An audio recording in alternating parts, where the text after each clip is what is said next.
Hey everyone, welcome to Live with Virginia NORML. I'm J.M. Padini, the Development Director for the National Organization for the Reform of Marijuana Laws and the Executive Director of your state chapter, Virginia NORML. As always, we're going to talk all things cannabis in the Commonwealth and answer your burning questions live. It's Friday, August 19th, 2022. Happy birthday to my cousin, Darcy. Right? Everyone cares about that. It's good to see you all. It's been a week. Hey, Jeff. Good to see you. Hi, Joshua. Hey, Jennifer Douglas. I haven't seen you in a minute. Whew. What's going on, friends? Who's ready for a super exciting weekend? This guy. Yeah, everyone, please wish my cousin, Darcy, happy birthday in the comments now. It'll be entertaining for us. Speaking of this weekend, we, meaning Virginia NORML, Virginia NORML is hosting a fundraiser, a meet and greet event for Herb Jones. Herb Jones has been serving on the Virginia NORML Board of Directors for over 4 years now. He's been here through the establishment of medical cannabis, for decriminalization, for record sealing, for the fight to legalize adult use and personal cultivation. Herb's been in it with us, and Herb is running to represent us in Congress. Currently, the 1st Congressional District in Virginia is represented by a staunch prohibitionist, and Herb would be an extraordinary replacement, don't you think? So really, even if you aren't in the 1st Congressional District or you weren't gerrymandered into the 1st Congressional District, Herb's vote would be a big change for Virginia as a whole when it comes to ending America's failed experiment with marijuana prohibition at the federal level. So if you can come, we'd love to see you there. Even if you can't make it this time, hey, go ahead and share the event, share the link to Herb's campaign, and donate. Get everyone you know to chip in and help get Herb to represent us in Congress. Hello, humble hydroponics. Hey, Fred, happy dog days of August to you. Fred, what makes them dog days? I'm not quite certain. Hey, you know what else happens this weekend? NORML's latest publication, NORML's Weekend Weed Read, comes out. It comes out every Saturday, just after 9 a.m. And if you want to make sure it hits your inbox, then you want to make sure you're subscribed specifically to NORML's Weekend Weed Read. You can do that by heading to norml.org/subscribe, put your email in there, and check the Weekend Weed Read box. That way you'll never miss a single issue of this delightful email digest crafted by yours truly. All right, so what's going on? Oh, this week, speaking of running for office, as you all know already, of course, NORML has a voter guide to legalizing marijuana in whatever state you're in. It's called Smoke the Vote. And this week, we went ahead and did the initial rollout of Smoke the Vote in preparation for the 2022 midterm elections. So you can take a look at that. You can see where incumbents stand, and you can see where new candidates like Herb Jones stand on cannabis policy issues in NORML's Smoke the Vote voter guide to legalizing marijuana in your state. Super easy to get to at vote.norml.org. You can look up who's on the ballot wherever you are, see where they stand on the issues. Now, there are a number of states that will be deciding on ballot initiatives, voter referenda around the country, and some local initiatives as well. I know my colleague Jax James covered those just a little while ago today in her segment, Live with NORML. So check that out, or head to NORML's Election Central at norml.org/election, and you will find complete coverage on all of the pending ballot referenda and ballot initiatives. So check that out. Hey, Sue, what's going on?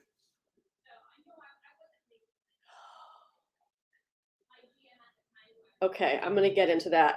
First, we're going to say hi, Lumpy. You have a happy Friday and a great weekend. All right, Sue. Okay, what about the news out of Maine concerning interstate transactions? Any implications for this complicating reparation licenses? You mean like social equity licenses? I don't think we really need to worry about particular license types in Virginia at this point. We need to worry about advancing any sort of legislation for adult retail. But I want to take a look at this story that you referenced, Sue, and it is by Marijuana Moment, our good friends at Marijuana Moment, specifically Kyle. And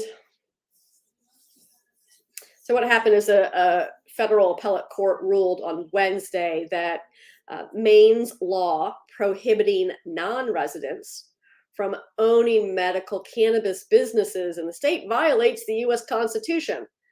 No kidding.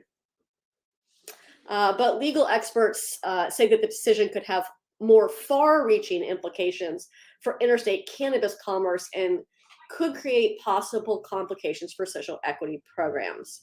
Go ahead, friends, take a look at this piece. Hey, Cassidy, I'm just going to drop that at the super top of the chat for you. You can share that and take a look at what Sue brought up. And sure, we're going to have to keep a close eye on this and see what comes out of it. Indeed, we're being particularly mindful of residency restrictions or requirements that can create legal conflict. We've been talking a great deal about this in Virginia.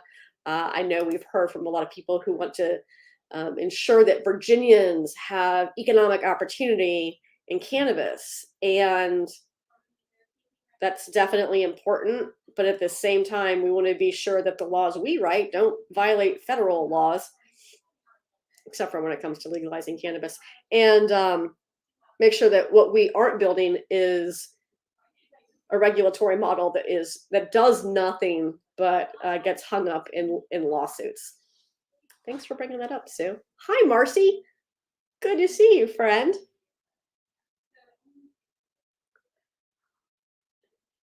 Oh, yeah, Jennifer. Okay, Justin first. I'm going to say, Justin, I'm sorry that there are lots of bad grades in your district. Bummer. I just got gerrymandered into some new districts, and they're not good grades for some of those folks either. I feel you. Jennifer, you saw a comment by me, neat, in regards to the Cannabis Control Authority saying that they would take over mid next year. Yes, the Cannabis Control Authority right now is in statute supposed to take over the medical program July 1 of 2023. So we have to pass some additional legislation in the 2023 session related to that. But yes, the intent right now, the path forward, the plan is for the medical program, which currently operates under the Board of Pharmacy. That's the regulator. That is for medical to move over to the Cannabis Control Authority, since we have created a state agency that is specific to the regulation of cannabis. Oh, Christopher. First of all, thank you, Christopher. It's my cousin's birthday today. I did just have a birthday earlier. Very recently, though.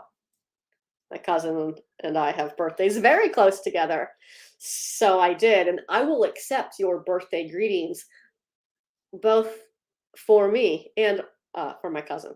I'm gonna make her watch this later.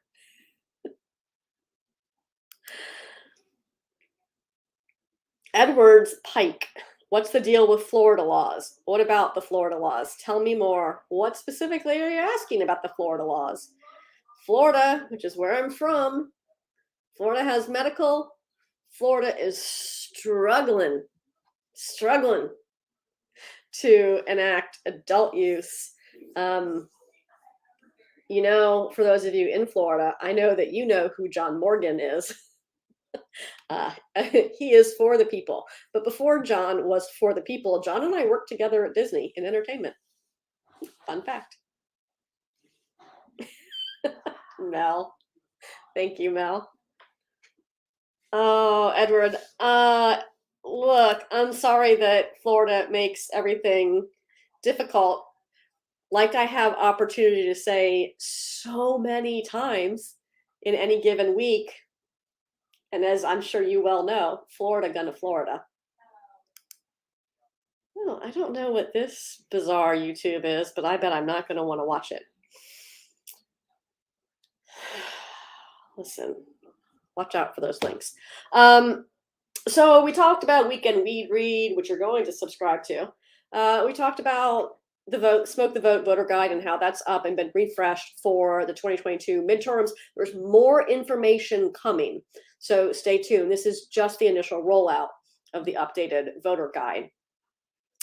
Last week, our friend Charlie mentioned that Norfolk City Council met to discuss the impact of legalization zoning wise on the city, and yeah, they did, and it's exactly what we thought it was. Norfolk City Council has been smart on cannabis for some years now, and they pay attention to what we do. They know that retail sales are coming at some point, and so they were essentially having a conversation to talk about what considerations they might need to make in advance of that. So someone asked if they knew anything that we didn't. The answer is no. They're just paying attention and discussing timely topics in a timely manner, as one would hope their city council does. Yesterday, so NORML sends out its weekly newsletter on Thursdays, and like right after we sent out the newsletter, we got an analysis in and quickly published it. So it didn't go out in Thursday newsletter, but it is going to go out in Saturday's Weekend We Read, and it's on the NORML blog right now. You can read it. There's an analysis out there that will come as no surprise to anyone that indicates that racial disparities in marijuana possession arrests are becoming more pronounced in prohibition states. So we know that marijuana arrests for possession will decrease about 50% with the enactment of decriminalization. They'll decrease by about 90% after the enactment of legalization. Those two policies in and of themselves don't typically have a huge impact on the disparate enforcement of marijuana laws, but they can have some impact. Now, what's legalization having more so than decrim? What's this? What this team of researchers looked at, and very interesting, and why we're mentioning it in Virginia's show, is because Eastern Virginia Medical School in Norfolk, some researchers there and some researchers in Missouri assessed marijuana possession arrest trends for white people and Black people over a 20-year span in states both with and without marijuana policy changes. And while we know that arrests, and to some degree the disparity with which the arrests occur will decrease in states that do affect meaningful change, these researchers reported that states that do not implement any policy change showed no meaningful change in arrests for white individuals and an increase for Black individuals, thereby increasing the arrest rate disparity over time. So not only does prohibition suck because it saddles people with criminal records, Black and white people use marijuana at the same rate, but Black people are arrested more so than white people for marijuana possession. And when states fail to enact policy change related to cannabis, not only do those arrests continue, but the disparate enforcement increases over time. So astounding, pathetic, and having this information, having being able to look at a 20-year analysis of data really ought to help lawmakers in states that have failed to take meaningful policy change understand why they really do need to. We can't stand for these bad laws in 2022. It's really absurd. Hi, Evan. Good to see you, friend. Also, hi, Tamara, who's saying hi to Evan. Hi to you as well. Hey, Mel.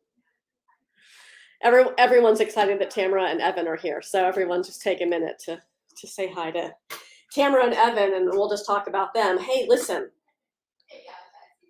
prohibition sucks. And chances are someone or you yourself have been impacted by prohibition laws, many of which come with lifelong consequences, lifelong collateral consequences. In fact, one might consider these consequences to be cruel consequences. Yes, indeed, they are. And you or the person probably has a story to tell about that. We encourage you to head to cruelconsequences.org. This is an incredible art project curated by Tamara Netzel, member of the Virginia NORML Board of Directors, and in partnership with the NORML Foundation. Take a look at this incredible project. Hey, have it out wherever you are. You can have Tamara out with the portraits. Tamara can ship the portraits to you. It's an incredible art installation, and it really helps show people the true human cost of marijuana prohibition. And if you have a story, I encourage you to share your story on the website, and maybe you can be featured in this project. Oh, I want to answer your question, Jennifer, but to more of the part where everyone says hello to each other in the chat, but mostly to Tamara and Evan. I also want to, speaking of Evan, say, hey friends, if you're looking for a place to buy consumption devices, you can order them online, or if you're in Virginia, obviously you can go to any one of Culture's locations, or you want to buy CBD products that have in fact made their way to an analytical laboratory for third-party testing, then check out our good friends at Culture. They've been very kind to Virginia NORML over the years, and they are also very kind to their customers and have their best interest in mind. So check them out.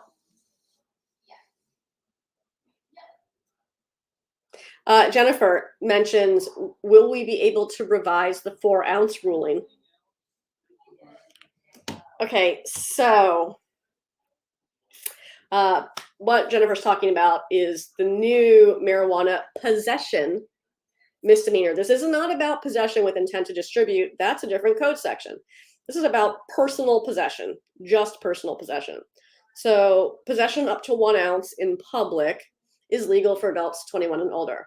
Over 1 ounce and up to 4 ounces is subject to a $25 civil fine. Over 4 ounces is a misdemeanor, and it's a different misdemeanor if it's your first or your second or subsequent offense, but it's a misdemeanor. That means it comes with a criminal record. And this is about possession in public, not possession at home, which is not subject to penalty by those over 20 when possessed by those over 21 for personal use, right? Possession with intent to distribute, that's a different code section. We're talking just about possession for personal use, not for selling. So are we going to be able to revise that? Maybe, but Virginia, you need to elect different people. So under the current administration, no, we're not going to be able to revise that. Do we have the potential to revise this and other marijuana laws in Virginia when we again have a legislature that is supportive? Yes. I can see your eye rolling comment down there. Oh, sorry about that.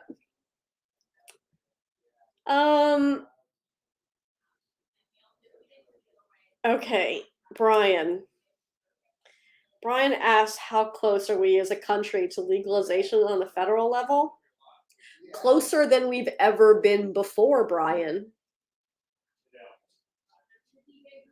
But not this Congress. That doesn't mean we don't keep trying. The Senate remains true blockade on this issue. We continue to gain traction on safe banking, though, and sure, the Safe Banking Act does not fix all that ails marijuana policy in America, but it is the most likely policy change to be enacted first. And it is an important one. Not only does it would help provide banking access, but it would be the first real recognition by the U.S. government, the legitimization of the cannabis industry in America. So, Brian, what I think you ought to do is head to normal.org/act and send a message to your lawmakers. Literally, it takes like 4 clicks and maybe 15 or 20 seconds, and you will be sending an email straight to your federal representatives in support of meaningful cannabis policy reform. I'm so glad you asked, Brian.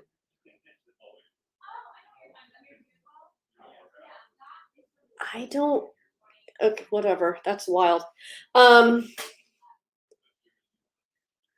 Oh, Justin, this is a fantastic thing that you brought up. So when we trade prisoners, Russian detainees, Justin, when we do trade Russian detainees for Brittany Griner and other people or person who may be wrongfully incarcerated in Russia, will this be a catalyst for national legalization? Mostly it's been a catalyst for whining and complaining and racist comments. That's right. You're racist in the show. Not you, Justin. I just, whenever we write about this, people are like, oh, laws are different in Russia. Ooh, that's astute. But to your point, Justin, you say, or would that just be another giant hypocrisy from our beloved government? And largely, yes, that is. Now, some folks have been more thoughtful and have followed NORML's lead and said, yes, we should do everything. Someone's dropping something in front of my door. It always happens. Some folks have followed NORML's lead and have pointed out that we should absolutely do everything we can to bring Brittany home and any other Americans who are wrongfully incarcerated. But we really need to take a look in our own backyard and think about why we're continuing America's failed experiment with marijuana prohibition. It is an epic failure, and it's really interesting, Justin, as you point out, that people are incensed about Brittany Griner's detention in Russia for cannabis possession, and it's undoubtedly getting national attention because she is a celebrity. But do people really care about folks in America that are incarcerated for cannabis possession? The answer is no. No, they don't, but they should.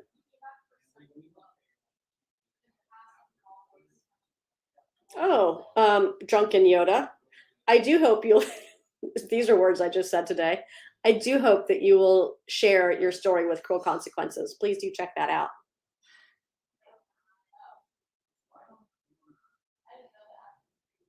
Oh, Todd, you say $300 a year to be legal. I can only assume you're talking about Florida because their medical cannabis laws are pretty absurd, limited. Um, but yeah, Todd, I don't know what state you're in. Yeah, but that's pretty rough.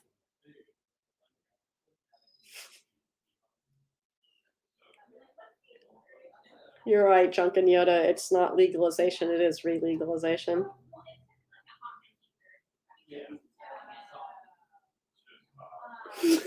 You have Jennifer Douglas, you have Jennifer Lewis in the 6th district asking how you feel about federal laws. Um, while I do appreciate your joke, listen, we're going to make it so easy for you to share that information with Jennifer Lewis. You can send the language from our action alerts her way, or you can send any of the normal fact sheets her way.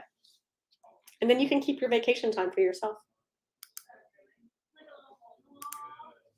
Wow, Christopher, do we think in the future there will be trademarks on certain cultivars? They do it with other plants.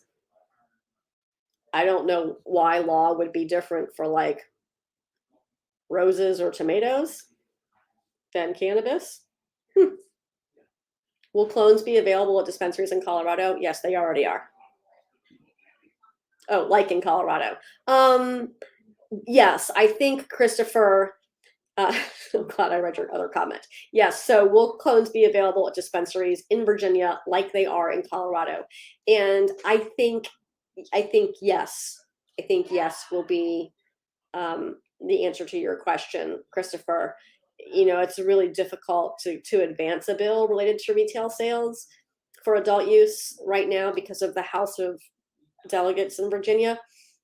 But when we are able to, yes, and hopefully, um, you know, we can work on allowing retail sales of um, plants through the medical operators as well, existing and new ones.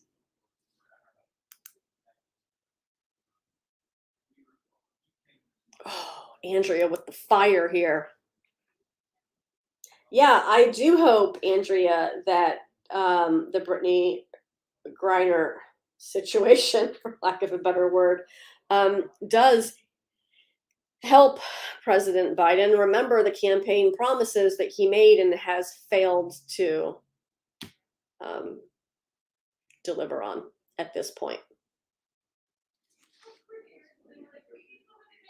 Look, Fonz, I think we can do both. I think we can absolutely bring someone home who's wrongfully detained in another country and um, address incarceration for cannabis in America. I think we can absolutely do both.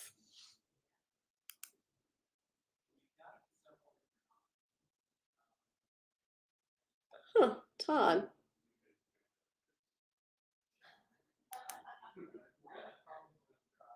I'm just going to put that there without comment. Sue has a question. I love your burning questions, Sue. Can you share an ounce of cannabis with a friend? Can your friend share an ounce with you? Yeah. No, you can share up to an ounce of marijuana with each other as long as you don't do it in public. Um, I don't know who is there, Sue, watching you share your cannabis with each other. Um, yeah, that's what I can say. I get what you're asking about. Is that a reciprocal transaction? But, you know, the prohibition on reciprocal transactions is really about reducing illicit market activity. It's not about policing what law abiding citizens are doing in their home.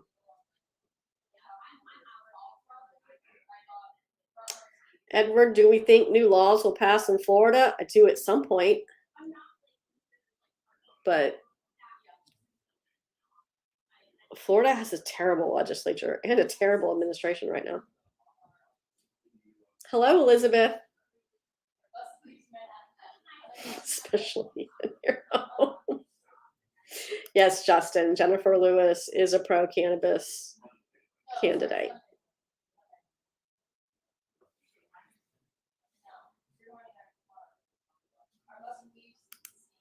Hello, other Justin. Will THC be able to be bought at dispensaries without a medical card? At some point in Virginia, yes. Not today.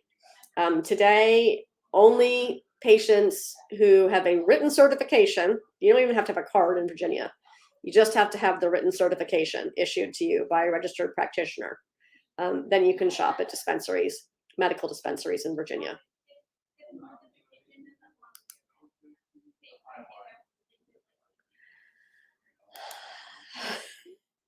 Sue, again, if you aren't selling tickets to people, if you aren't advertising some event that's open to the public, right? What you do in private is what you do in private. To that, I will add, calling something private doesn't make it private. But look, if you have friends over to your house, that's, you know, that's not in public, right? So.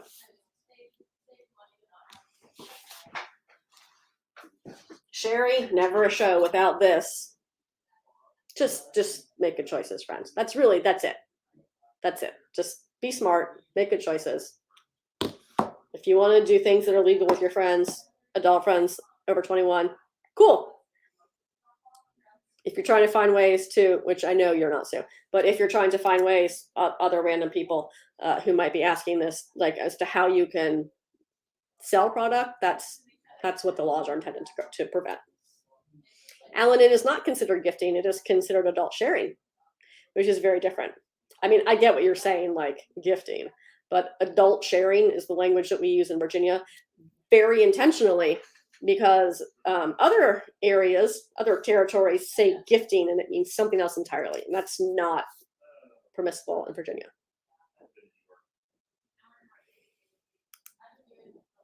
I love your question, Fonz.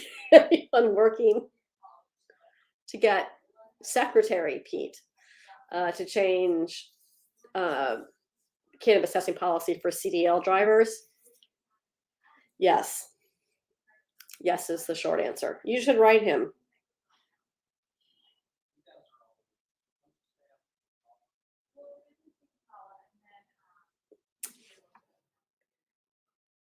Oh, Drunken Yoda, most people do. I'm sorry that you're feeling lonely on YouTube. Most people watch the live on Facebook. I can just see that by where the comments come from. But I'm glad you're watching us on YouTube. Be sure to hit that like, follow, and subscribe button while you're there, buddy. Let's do nothing in Hanover ever. Literally ever, Jennifer. Oh, Justin, you love this painting. So Sherry just sent this to the office. It just showed up here one day, totally unexpected. You can find Sherry and her artwork on Instagram at @OSherryBomb, OH Sherry Bomb. Maybe she'll make you want to. Todd, I probably shouldn't share your comment, but it's so funny. DeSantis is a clown, an absolute clown. He is doing nothing but attempting to make his name so he can run for president. And boy, do I feel your pain, not only being from Florida, but also because our governor is just trying to be his VP nomination. And won't that be a sight? Hey, Andrew. Andrew, I can see by the RAM in your picture that you must be asking about Virginia law. So thank you for that first. And second, Andrew's question is, if you have a medical card, can an employer refuse to hire you because of it? No. An employer cannot discipline. There's 3 Ds. Cassidy, why did I forget the third one? Or you can't discipline or discriminate against an employee for having a medical cannabis card. So I should walk that back and say refuse to hire you. I don't know in what world an employer would know that you have, a prospective employer would know that you have a written certification or even the paper card if you registered for medical cannabis in Virginia. You're not required to disclose that at any point in time, and it's not a record that can be accessed unless you disclose it. So no to the medical cannabis certification portion. But when it comes to like a pre-employment situation, yes, they absolutely can discriminate against prospective employees. It's once you are already an employee that Virginia's limited employment protection law applies. So if you're a job seeker, then yes, they can discriminate against you.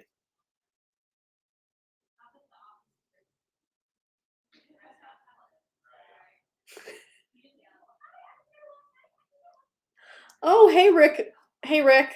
Thanks for finding us on YouTube. In the meantime, Rick, sorry someone hacked your account on Facebook. Thank you, Rebecca. Discharge.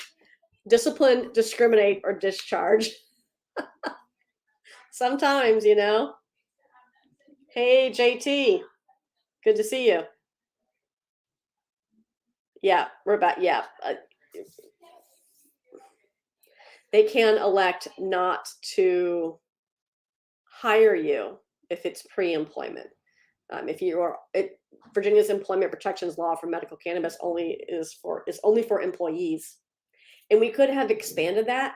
We could have expanded that to include adult use and pre-employment, but then Virginians voted last November, and you all did not elect a House of Delegates that would allow that type of expansion and employment protection for cannabis to ever succeed.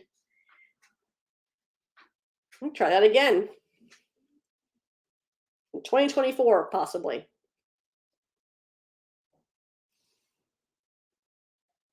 Oh, Jennifer, that I'm sorry that you are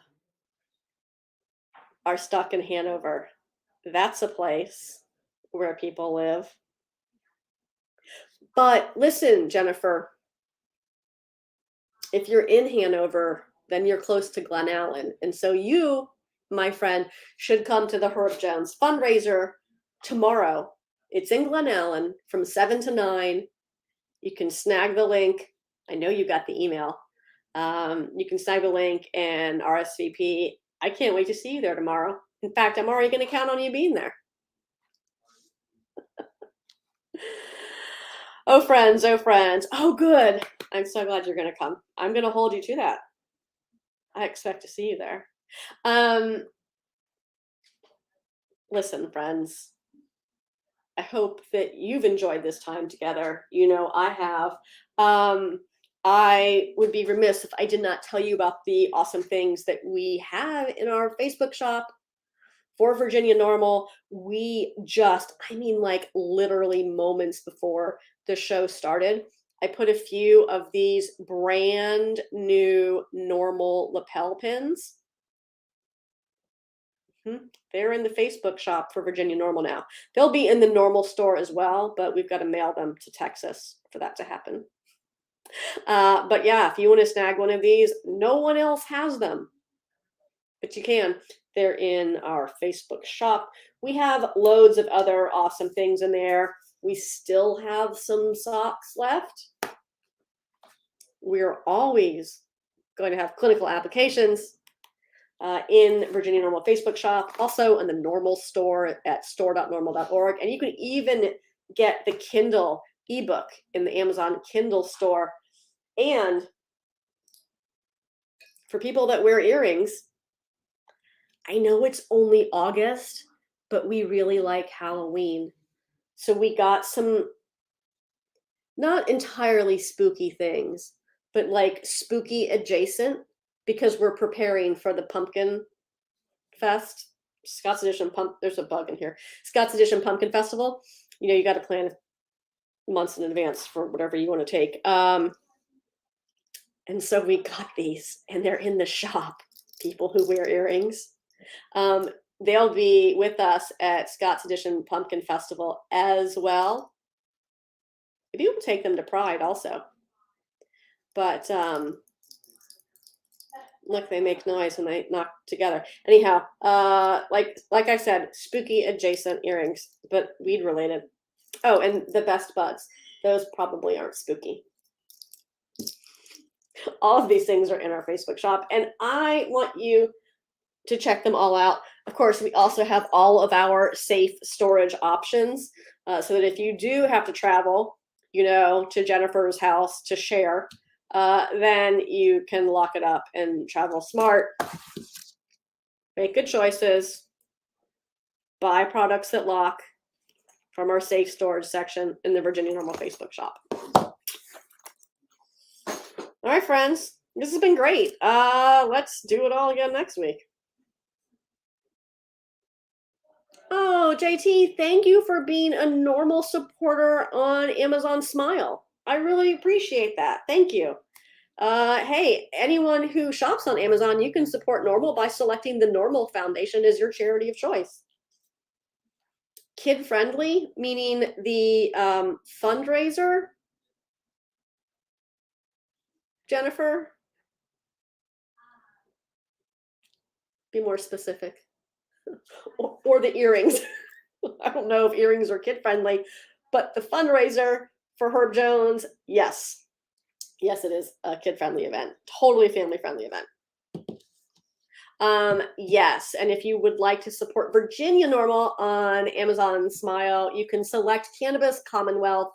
That's our foundation, our C3 foundation here in Virginia is Cannabis Commonwealth. Yes, you can bring kids to the fundraiser.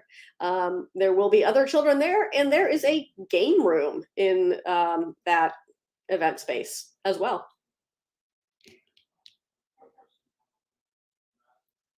Yes, those are what I learned are called planchettes. They're little Ouija planchettes with leaves and moons. Good eye. All right, friends. Hey, listen, please make sure you RSVP so we see you all tomorrow, Saturday from 7 to 9, August 20th in Glen Allen, fundraiser for Herb Jones. If you can't make it, please invite everyone you know, and most importantly, share that event so people are supporting Herb Jones and helping me get this random bug out of my office. I'll see you there, Jennifer. And I'll see the rest of you all next week. Thanks so much for watching.